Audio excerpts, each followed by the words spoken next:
Welcome to Empowering Pastors and Leaders Training. We're excited that you're here. We do have notes for today, so if you don't have them and would like them, maybe you're watching online, you can email me at drspencer@empoweringpastors.com, and we will get you a set of notes. Today, I want to talk about being focused. We're not going to spend a long time, but we're going to spend a short period of time talking about being focused. And the reason is we all know what we're dealing with. We've had a whole year of COVID. There are churches that are closing. They are guesstimating that one of the reports I saw is 100,000 churches will close after this year. Now, you need to know the average in America is about 9,000 closures a year.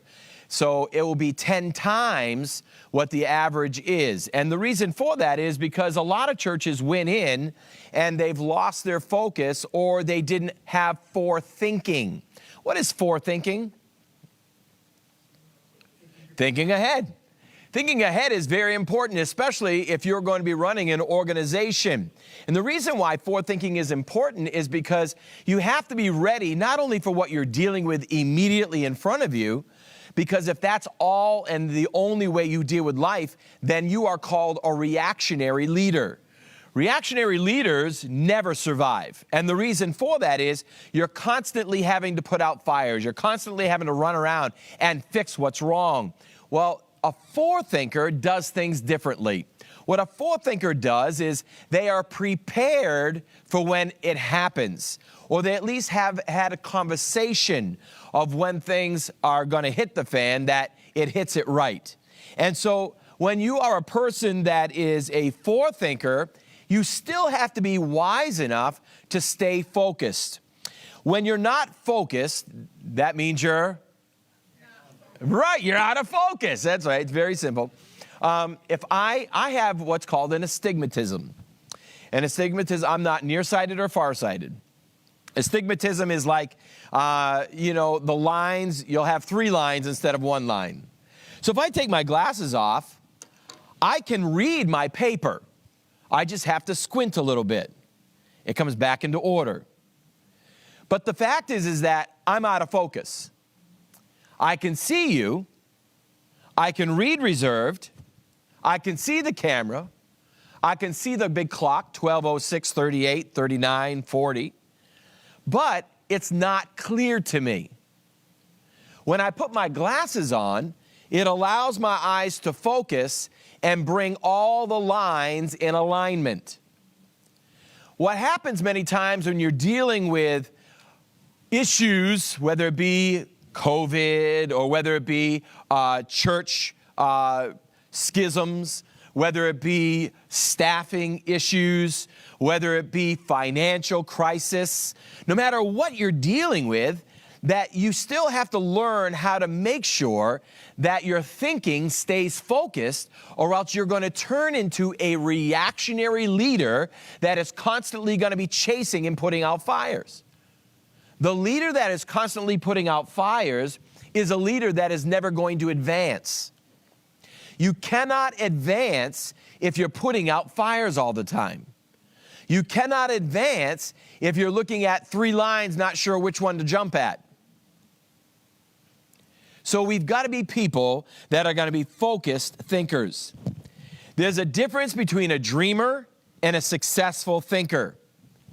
A dreamer is one who has ideas in their heads, but they never put action to the dream.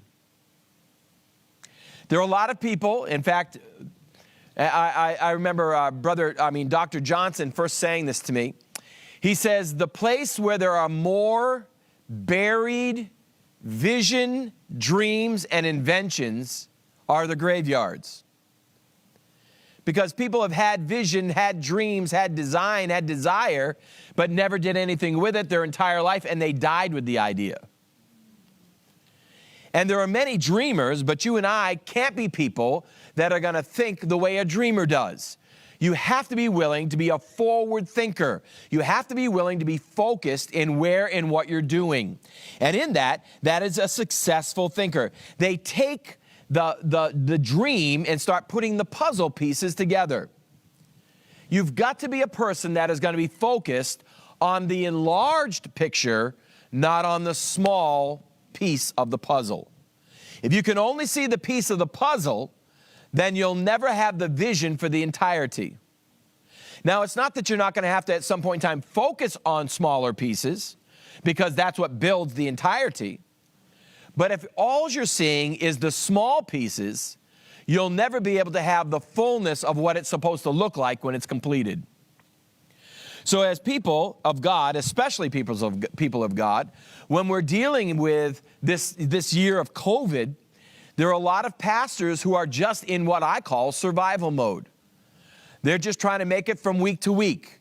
They're just trying to keep their people in the buildings or keep their people online.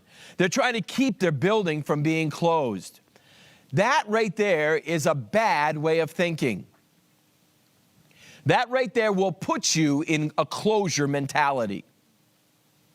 All you'll be able to do in that mindset is literally just hand to fist, barely make it by, because you're trying to find that puzzle piece instead of seeing the entirety and working towards the fulfillment. So the necessity of being a person that is going to be a forward thinker is necessary, which means you've got to be willing to be focused. My question to you is, in your department, in your ministry, in your business, in what you're doing, were you able to fulfill vision after COVID? During COVID? Or were you just kind of waiting for COVID to be gone? If you're waiting for COVID to be gone, you're not focused. You're not a forward thinker. And as leaders, we're called to forward think. Let me tell you, God thinks this way, right? The Bible says in the book of Revelation that before the foundations of the earth, Jesus, the Lamb of God, was slain. Before he ever said, "Let there be light," and there was light, God already planned Jesus. Before you and I have ever seen the trumpet of God sound, the dead in Christ shall rise first, and so shall we ever be the rapture of the church. How many of you have seen the rapture yet? That's a good sign. If you had, you'd be left behind. If you haven't seen the rapture yet, I want you to know that God's already forward thought the rapture. He's already forward thought the battle of Armageddon. He's already forward thought the second coming of Christ. He's already forward thought the millennial reign of Christ. He's already he's already actually thought of, according to the book of Revelation, the new heaven and the new earth. God is a forward thinker. You and I have to remain in that. There are three types of people when it comes to making something happen. One who thinks, but the thought never leaves the gate. Two, one who thinks and begins to take action, but never completes it. Or number three, the one who thinks, begins and remains focused until they cross the finish line. Now, that in and of itself is the greater challenge. Why is that? Well, because in your trek, in your processes, there are always diversions. There are always troubling situations. You're always going to run into things that are going to try to trip you up. They're not your problem. You've heard me say this 1,000 times. Your problem is not your problem. It's what you do with your problem.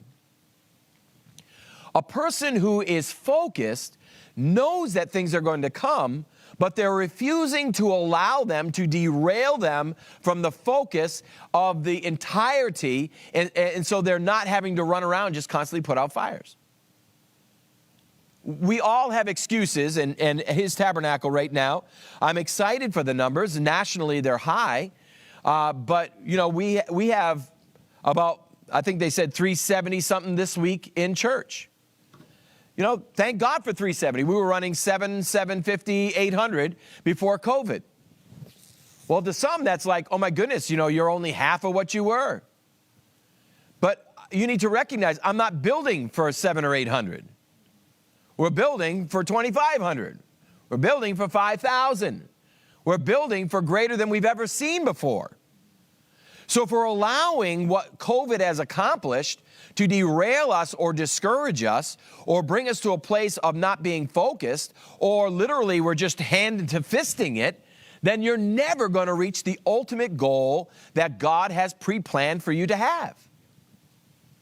You cannot allow yourself to allow, and I taught this the last time I taught, to allow excuses to be the reason you don't fulfill the very purpose of your life. God was not shocked with COVID. He didn't go, man, Gabriel, we should have warned them. Wow, I didn't know that was going to happen. No, everything that's happened, God foreknows. He already understands. And so therefore, if he's given you a dream and a vision, if he's given you a call and a purpose, he's not taken aback by it. So if we lose focus, we've lost focus of the one who knows how to get us through. This is a time for your relationship with Jesus to be the tightest it's ever been. These are the people that are going to accelerate through the problem, not get muddied up in the middle of the problem. Though I walk through the valley of the shadow of death, I will fear no evil. Now you got to remember what that was talking about. The valley of the shadow of death was literally a transitional place upon the road, the Roman road, that had very high sides on both sides.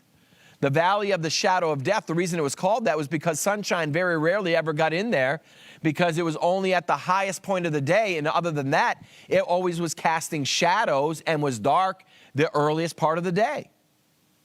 Light was there the latest part of the morning. People knew not to camp in the middle. Why? Because it was in those locations that the bandits were. They would come, they would rob you, they would beat you, the Good Samaritan story. So the valley of the shadow of death, I will fear no evil because I'm going through. I'm not going to camp in the middle of it. And my God is with me, I'm going to make it. You can't lose focus in the middle of the trial. You can't lose focus in the middle of the problem. The problem is not the problem. Your focus can be the problem. Keep your focus. Well, come on, we know the verse. Fix your eyes on Jesus, the author and the finisher, start and end of your faith. Fix your eyes. That's focus. You know, you all know I have a new puppy, and she's a cutie. She has beautiful yellow golden eyes. And I am not really soft-hearted, as my children would tell you. But this little puppy looks up and just stares into my eyes. It's the cutest thing in the world. And that dog just stares at me, just puts her chin on my chest and just stares at me. She fixes her eyes on her master because she knows I'm going to feed her, make sure she's warm. She's going to ride with me in the truck. She's going to get some cheese, and we're going to go for a walk. She knows. She knows where the substance is coming from. She doesn't really understand the path. She's the puppy. In fact, what's amazing to me is that as you know, I've had many dogs, but I don't know, maybe it's just because I'm more mature that I'm seeing it different. I'm realizing that everything that this dog sees for the first time is the first time. When I took her for a walk in the woods, that was the first time she had ever seen weeds. It's the first time she had ever run through mud. It's the first time she had ever come to water to where she had to cross it. It was the first time she ever saw a little bridge. It was the first time she ever saw a little sign with a number on it that was white. My head says, yeah, we're there. Oh, yeah, we're crossing now. But she'd never seen that. So the interesting part was, as we're going on those walks, this is what she'll do. She'll run ahead a little bit. She'll stop and stare at me until I get to where she's at. And then she'll get comfortable where she's at because I'm there. Then she'll run ahead a little bit more. I like that because that means she's adventurous. She's a forward thinker. But yet she won't go so far that she loses eye contact with me. she won't lose focus. This is the time where your relationship with Jesus is so imperative. Because if you lose focus, you're going to get lost. I did have one time, I have all these trails through the woods that I have, that she ran ahead and she turned left. Well, I turned right. And it's a quicker turn on the right-hand side to where it becomes a blind side. I could see her because I'm tall. She couldn't see me. And she's looking for me. She's spinning around. She ran back to where I was, the corner. And then she came out and I had to call her. Up, up. She bounced her head back. Her ears went up. And she ran towards the voice. But let me tell you something. You could see the panic in her eyes. And I've seen the panic in a lot of leaders' lives because they've lost focus of the one who knows where you're going. Don't lose focus.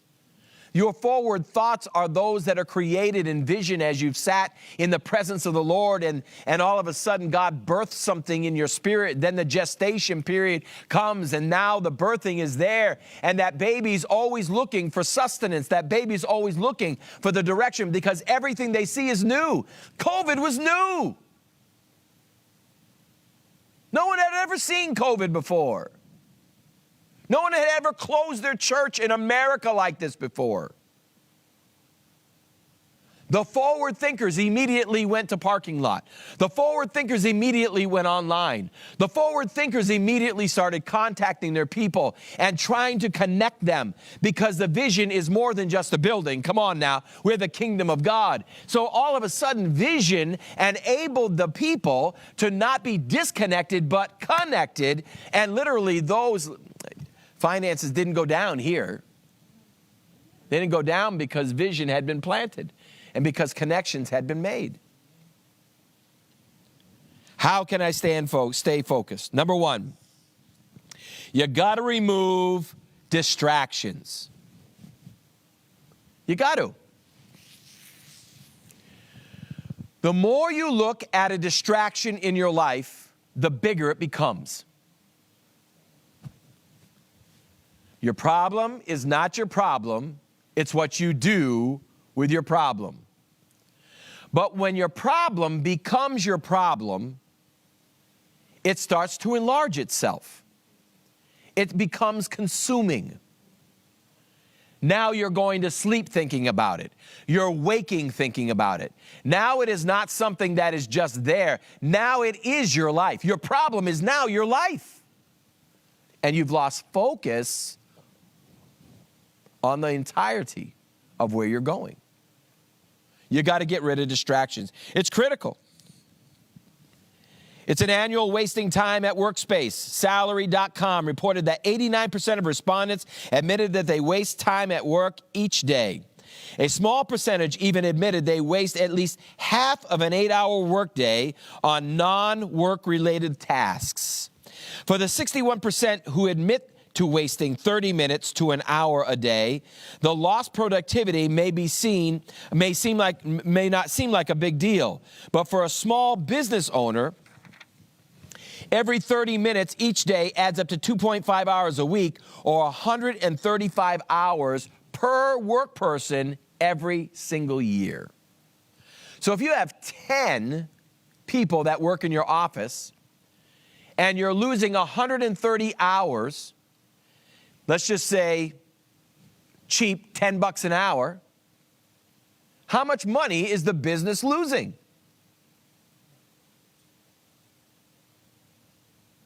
I'm hoping someone's going to give me a number. How much? What, per person? Times 10. 13,000? So you're losing $13,000 a year. How many would rather have $13,000 in your pocket? $10 cheap. That doesn't include their productivity level. That doesn't include the work that they didn't accomplish. Right. So here we have getting rid of distractions are very important. That's why a lot of employers do not allow you to access your Facebook or your personal emails or your personal text messages during work time. Why? Well, because when you immediately take a text, you might as well take 10 minutes out of your day. Because now you've lost focus.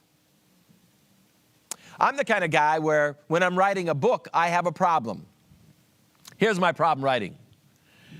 Focus. So for me, if I write, I cannot go to a quiet place. Isn't it weird? Everyone's a little bit different. For me, if I'm going to write a book, I have to literally go to a crowded location with my laptop, with earbuds, grab a cup of coffee, put on some quiet jazz, usually Cochran, and I activities happening all the way around me, but it demands my focus. If I go home to write, it's going to be 2 hours before I ever even get a word on the page. How is that? Because I'm going to check my email, I'm going to get a call, I'm going to have the dog bark, I'm going to do this, I'm going to do... All of a sudden, I've got so many distractions, I'm never going to accomplish anything. Miss Carla, the reason she's not in the office, a lot of people don't know this, but we're changing some things with our finances and with companies. And what we're doing is it's going to take her, she has to reload 7 years of balancing checkbook into the new program because it won't transfer. They've tried everything. It won't transfer over. She's not here because how many of you would knock on her door? Yeah. How many of you would say, hey, as my grandchildren did this morning, you got any jelly beans? She would get nothing done because distractions are one of your greatest enemies. You've got to learn that if you are going to stay focused, you have to be willing to arrest your distractions in life. We are so full of distractions, and if you are not willing to do that, here's an example. Walking through the crowd allows me to connect with people. Withdrawing from a crowd to think allows me to create ways to add value to the crowd I walk through. It's totally different. Here's another one. Keep the items of thinking in front of you.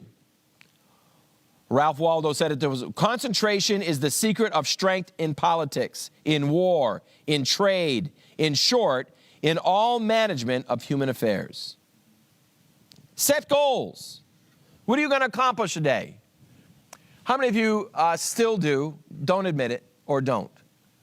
How many of you still do Pareto every day? It was a great thought. What is Pareto? Pareto is writing down the top 10 things that you know you have to accomplish for the day. And then you take the top 2. Those 2, you do not any of the others until those 2 are accomplished.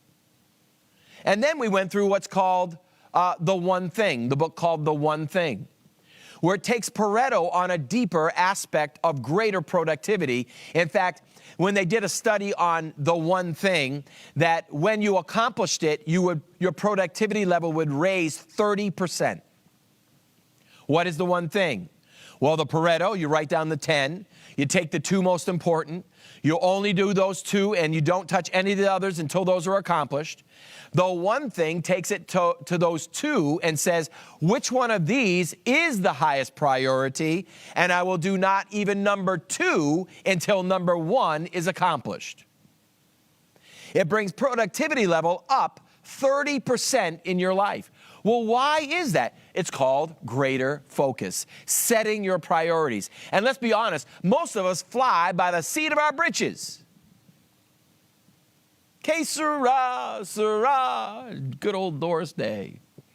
Whatever will be, will be. We kind of just let life happen. Hang on, baby. Problem is, if you're going to live that way, you're not going to be leading many people.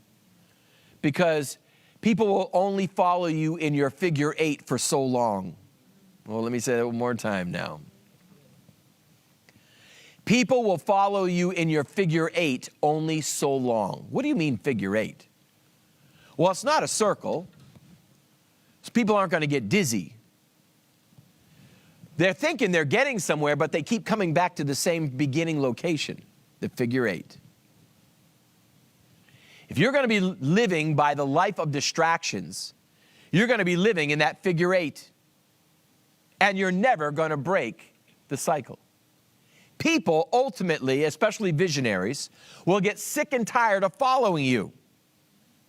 Because they see, weren't we here before? Weren't we here before? Weren't we here before? Weren't we here before? Weren't we here before? Weren't we? Isn't that irritating? Can you imagine being the person following them? You got to have the vision. You got to make sure you're not going to be distracted. You've got to make sure that you keep thinking in front of you. Where are you going to be in 3 years? Where are you going to be in 5 years? What are your greatest problems that are going to happen this year that you're going to prepare for before the year begins? What is your greatest obstacle that you know that if you do not cross that obstacle, that you're not going to be able to fulfill the purpose that you have in your heart? Have you ever played chess? Chess is a great game. But it is a game of thinker. You got to be a thinker. You can't just say, I'm going to move this pawn here.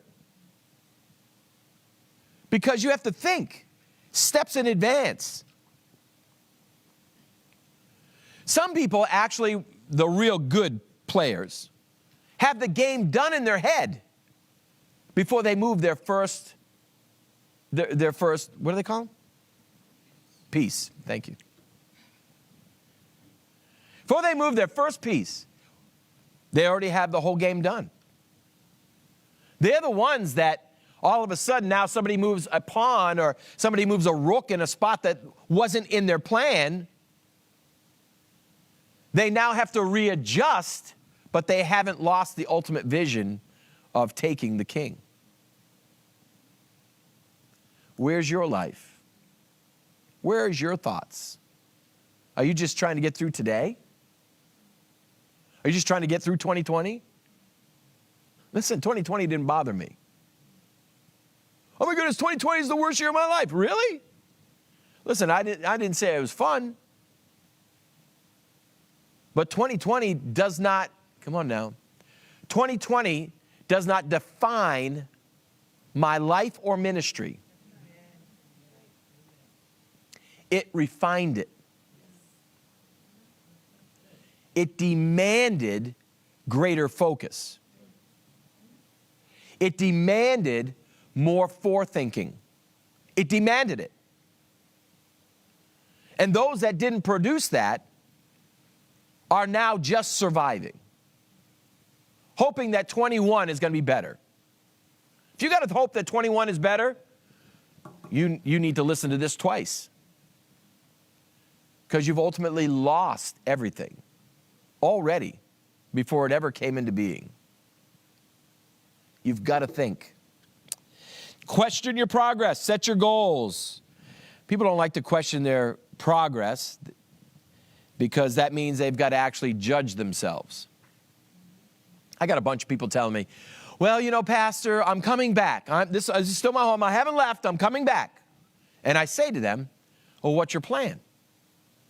And they say to me, well, you know, I'm really not sure. I said, is your plan the vaccine? Well, yeah, or is your plan like when the spread goes lower? Like lower than what? What number? Well, I really haven't thought that far in advance. Exactly. So you're never coming back. If you have no plan, then you know you're going to fail.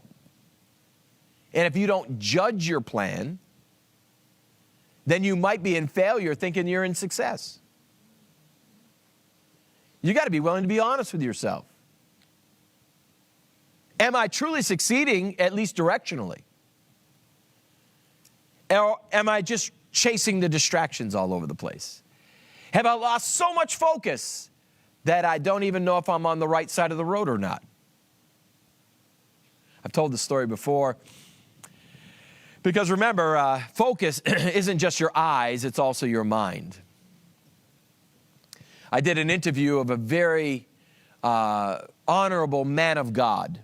He'd been in ministry over 60 years, and I wanted to do an interview of him before he went on to be with Jesus. So I did it right here, right on the stage, and we did an interview with him. And after we did the interview, it was a weekday morning. He said, "Let's go to lunch."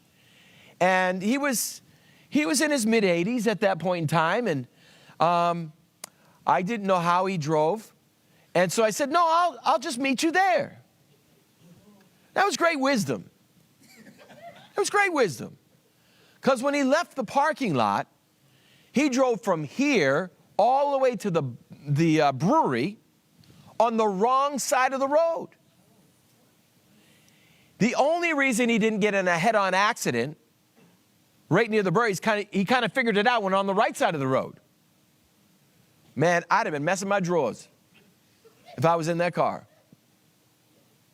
I'd have been distracted for sure. I wouldn't have cared if I had gotten to the restaurant. I just wanted to get back to life. Some people don't even know if they're on the right side of the road. You got to be willing to judge your progress. You got to question yourself. You got to be willing to say to yourself. Now, I was on with Brother Damasio yesterday. I do my monthly coaching with Brother Damasio. And what he does with me is he starts off saying, "Okay, what's going on? Tell me about the church. What are you preaching? Where are you going? What are your numbers? What are your finances? What are the campuses doing? What are you talking about? What are your plans for next year?" So you go through all of that. I allow him to be my judge. Am I going in the right spot? Am I going in the right way? You pastor a church of 6,000.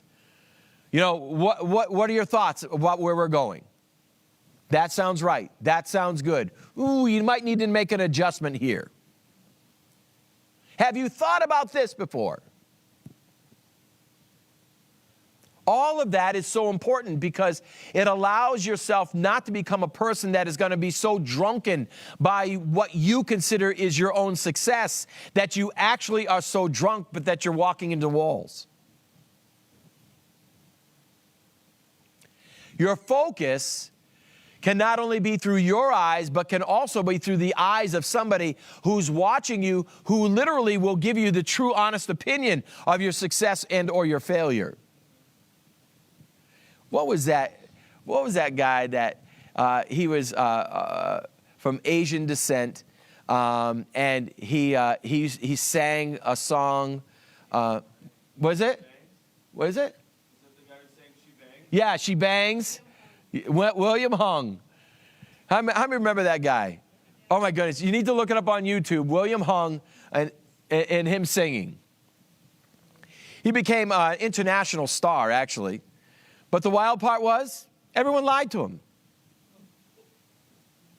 They lied to him. They said he could sing. He couldn't sing. They laughed at him, not with him.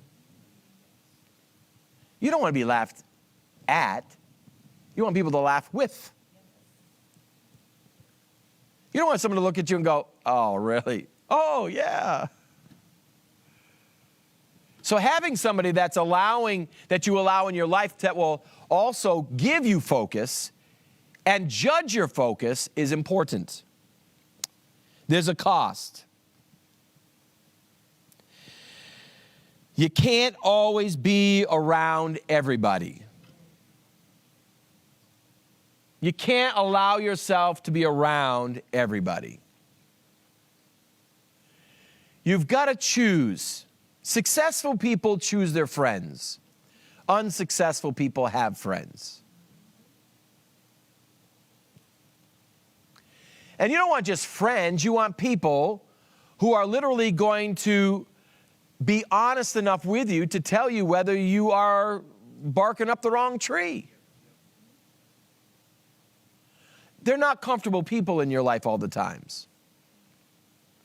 Because we all want people just to like us.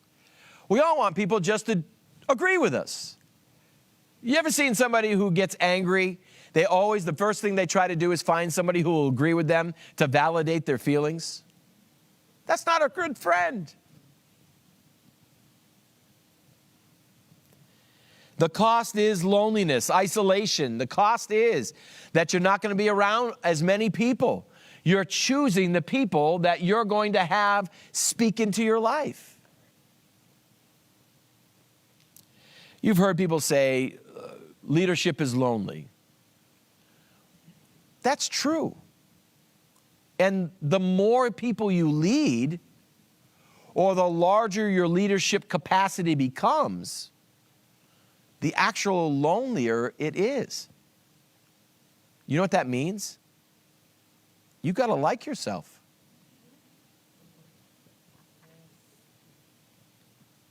You got to take care of your personal issues. That's the cost of true leadership. You've got to be willing to say to yourself, I don't really like who you are. Or I don't really like what you do. And then change. Because the more you become a leader, the more lonely you'll become, because the more you step out of isolation, the more positioning yourself the more you're positioning yourself for distractions.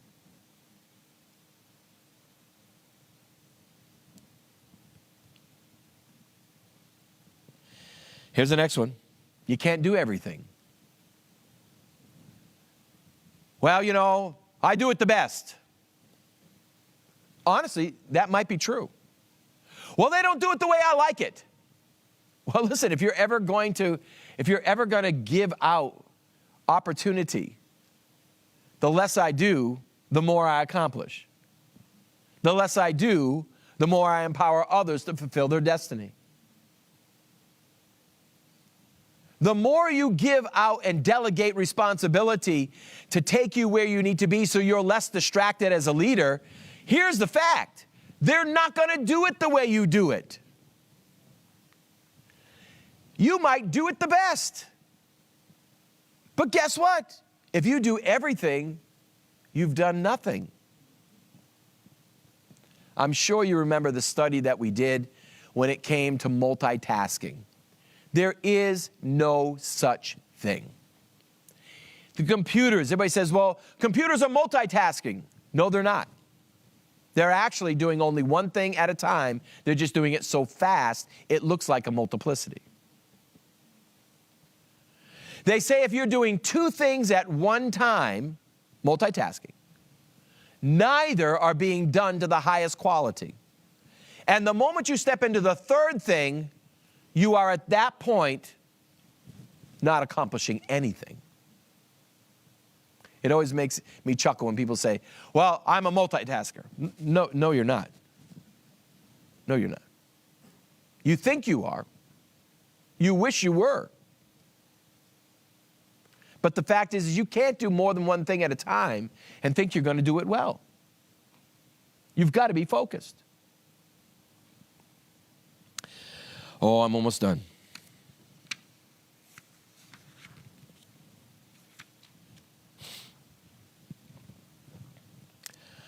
I cannot go everywhere. Here's another one. I remember I had a Bible college president. I was a regent. I was one of the regents. And I was probably the one that the president came to the majority of the time for just some wisdom on, am I making the correct decisions? Being on the Board of Regents gave me the voice to be able to speak into his life. And one day he said to me, he says, I have an invitation to India. And I said, okay. He said, and I'm going to go. I said, do you know these people? Well, they reached out to me. I said, do you know these people? Well, you know, we're talking online. I said, how do you know that where you're going is safe? Well, I finally talked him out of it. And guess what? Come to find out, they weren't even real people. They were just trying to get him to give $10,000 to do a service over there, and they were going to do the service, and when he arrived, no one was going to be there at the airport to pick him up. You're not called to be everywhere.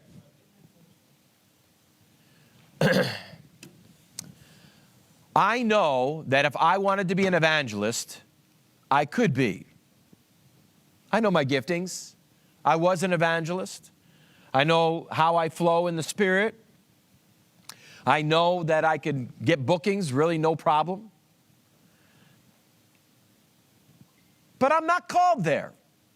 I'm called here. And I've complained about that a few times. But I came to a conclusion, and it was this. Father, if I'm hidden from the rest of the world to be here, I'm okay with that. Because this is where you called me, not everywhere else. You've got to make a decision that where you're called is where you focus.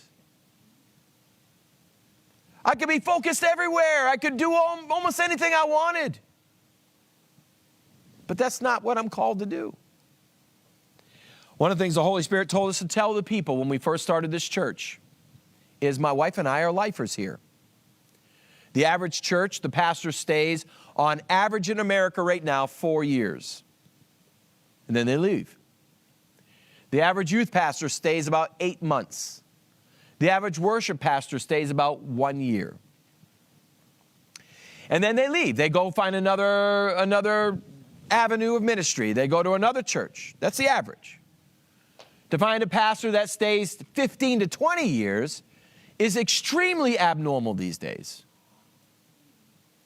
But the Lord spoke to my wife and I and said, you'll be lifers. I was angry. I don't want to be a lifer. But this will always be our home base. This will always be where we're located. My wife believes we live in our forever home. I really wanted to move closer to town, but that has nothing to do with it. The point is, you can't go everywhere. You got to be where you're called to be. You got to stay focused. Because some of the worst distractions in your life are not bad things, they're good things. They're not bad opportunities, they're good opportunities. They're not evil, they're even a blessing. But it doesn't mean you should take them. Let me see. I'm going to end there. I'll just read this. Being willing to give up some of the things you love in order to focus on what has the greatest impact isn't an easy lesson to learn. But the earlier you embrace it, the sooner you can dedicate yourself to excellence in what matters most. This has been a year of demanded focus or complete dizziness. Don't be dizzy. Be focused. What is the goal? Well, we know each department's a little bit different, but the ultimate goal is souls, the harvest. People need Jesus. That's our goal. And whether it comes through worship, whether it comes through youth, whether it comes through children, whether it comes through campus, whether it comes through follow through, whether it comes through media, whether it comes through office, it's still the same. Pastor Obi has probably one of the larger responsibilities here as he's raising up the next generation to literally do exactly that. Bring in the harvest. Be focused. If not, everyone around you can succeed and you can still fail. I just refuse to be a failure. It's not an option of mine. It's not in the queue. I choose to be focused, no matter what the cost. Amen? Questions? That's a good one, isn't it? This is a good one. And I ended early. Aren't you excited? This is a good one. You might want to listen to this more than once. You might want to listen to this more than once. As you know, many times I take notes from books. This is from How Successful People Think by John Maxwell. Phenomenal book. Eat it. I've just given you a half a chapter, not even a whole chapter. Eat it. How successful people think. I was just sharing this morning a tremendous man that God brought into my life. His name was Lou Lamphere. 41, 42-year executive with Prudential, extremely successful. His job was to come into areas of Prudential investments and usually clean house and rebuild it to where it would be a multi-million-dollar facility. That was his job. I believe he did it 7 or 8 different times. So he traveled often. And when my wife was his secretary, and she was sharing the gospel with him, inviting him to church. He grew up Catholic, and he came to church, and he got saved. I remember one time in Rock Solid Faith, he was so mad. He said, I have been robbed from my whole life. He said, why didn't anybody ever teach me this? He says, I'm 62. Why was I never taught? He was mad. But being such a successful businessman, I said to myself, self, don't be dumb. Go spend time with this man. For years, I was the youngest mall walker. Lou and I would walk the mall 5 days a week. And as we walked, he would teach me business. And then he would teach me people. He said, see that person there? They're wealthy. See how they walk? See the clothes they're wearing? Let's go talk to them. Listen how they vocalize. Watch how they look at you. Feel how they shake your hand. They're successful people. He was able to walk them all and go, successful, successful, successful, not successful, survivor. That was some of the greatest lessons I'd ever learned. But I learned that because I was able to focus, able to glean, able to mature, and I was teachable. Where are you? Are you surviving? Are you just putting out fires? Or is your department, your ministry, the vision that God has placed within you for where you're at right now actually moving forward? Or are you so distracted, you're so far out of focus that all you're doing is putting out fires all the way around you, hoping for 2020 to be gone? I'm sorry. 2020 can go and 21 can come. COVID can disappear, just like the flu has and dying of old age has. Can all be gone, and you'll still be in the tailspin, because it has nothing to do with your circumstances or your environment. It has to do with your focus. Your success is not dependent upon anybody but you and God. Questions? Thank you for watching Empowering Pastors. I appreciate it. If you'd like to have the notes for this, you can email me at drspencer@empoweringpastors.com. I'd also encourage you to go to our website, empoweringpastors.com. There are many options for you there. I want to remind you that we are having our summit in the month of March. Pastor Jim Raley will be here. Bishop Rick Thomas will be here. And we're working on possibly bringing in another speaker. That would be a surprise that I won't tell you about. If not, then I'll be speaking, and that would be okay too. So either way, we'd encourage you to make sure you sign up now. There's a place where you can sign up, register. I keep it inexpensive because we want you to be able to come with your staff. And pastors, your wives, if you pay their registration cost, my wife always takes your wife out to eat, blesses her. We spend far more than your registration to make sure that your wife is blessed and knows that she is important. In fact, I'd encourage you to have your wife go to my wife's Facebook page, and that is Empowering Pastors' Wives, or her website, Empowering Pastors' Wives.